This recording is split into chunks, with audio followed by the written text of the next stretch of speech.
Yesterday we celebrated Thanksgiving, a time to reflect on what we've all been given. But today I want to go a little deeper. Here in Appalachia, faith in God isn't just part of how we celebrate. It's woven into the way we live and think. It's in the stories we tell, the songs we sing, and the way we work.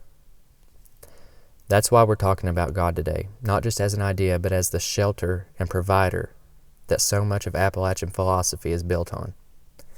Welcome to Hollerosophy. You know, planting seeds isn't just about farming, it's about faith. There's a line in the Newgrass Revival song, Plant Your Fields, that says, "And you plant your fields when the spring is tender. When the summer beats down, you pray for rain. You hope for the harvest and the long cold winter, and then you plant your fields again." That lyric captures the rhythm of life, planting, waiting, enduring, and starting all over again. But what makes this rhythm possible, what keeps it going, is faith. Faith in the work, faith in the process, and above all, faith in God. Today we're diving deep into how these ideas shape Appalachian philosophy and how trusting God transforms the way we plant and live. Planting seeds is an act of hope, but more importantly, it's an act of faith. It's saying, I'll do the work, but God, I trust you with the results. The lyric, "You hope for the harvest in the long cold winter," reminds us that while the harvest is something we long for, it's not the ultimate goal. The act of planting itself, of putting your faith into action, is what shapes you. Every time you plant a seed, you're growing in trust, perseverance, and hope. In Appalachian culture, this mindset is everywhere.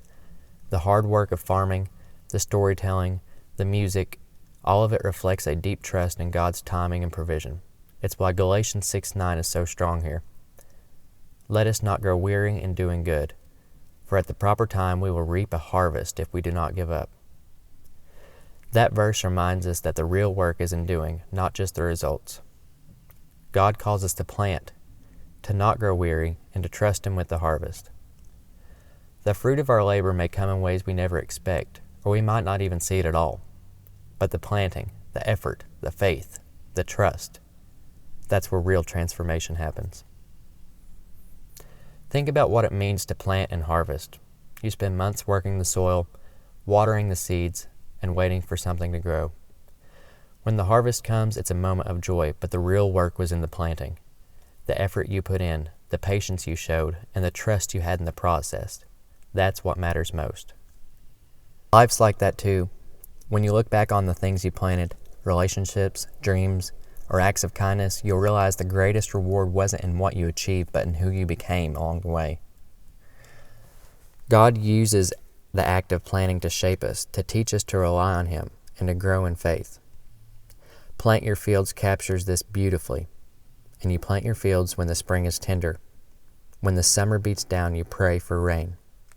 You hope for the harvest and the long cold winter, and then you plant your fields again. That cycle mirrors the seasons of our lives. We plant in hope, endure through difficulty, and trust God to sustain us. But the real gift isn't just in the harvest, it's in the planting. It's in the trust we build, the perseverance we show, and the faith we grow. Psalms 91:1 reminds us, "Whoever dwells in the shelter of the Most High will rest in the shadow of the Almighty." When the song says you hope for the harvest in the long cold winter, it's a reminder that God shelters us through every step of the process. The planting, the waiting, and even the winter are part of His plan to grow us into who we're meant to be. So let me ask you, what seeds are you planting in your life right now? What work are you doing that requires faith and trust in God? Take a moment to reflect, not just on the harvest you've seen, but the way that you've grown through the planting. Remember that the act of planting is just as valuable, if not more so, than the fruit it produces. God sees your effort, your faith, and your trust, and He uses it to grow something deeper in you. Galatians 6:9 reminds us to keep going, to not grow weary in doing good, because the harvest will come in His time. But even before it does, give thanks for the strength, the lessons, and the faith you've gained in the planting. Thank you for joining me on Hollerosophy as we reflect on Thanksgiving and the seasons ahead. let's remember that faith in God is what carries us through. Life isn't about guarantees. It's about planting seeds, trusting God, and letting Him be your shelter through every season. Keep planting, keep trusting, and I'll see you next time right here in the Holler.